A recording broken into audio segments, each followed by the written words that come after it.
The overall goal of this procedure is to establish an experimental infective endocarditis model in rats. This is accomplished by first culturing S. aureus and preparing surgery catheters for infection. Next, the surgical area is prepared and the animal is anesthetized.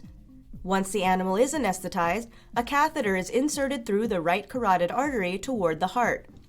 The final step is to infect animals with S. aureus by tail vein injection. Ultimately, the target tissues are dissected and prepared for quantitative culture.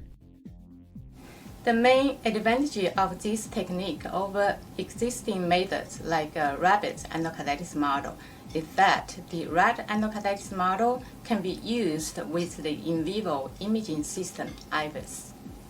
This method can help answer a key question in the Staph aureus pathogenesis field, such as virulence and efficacy of antimicrobial agent.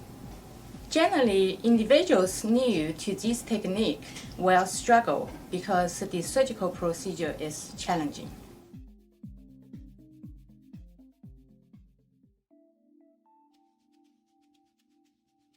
First, inoculate a loop full of MRSA culture from a frozen stock to a sheep blood trypticase soy agar plate. Incubate the culture overnight at 37 degrees Celsius.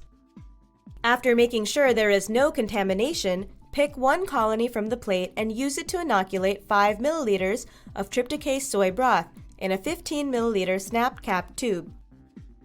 Incubate the inoculum at 37 degrees Celsius overnight in a shaking incubator set at 200 RPM.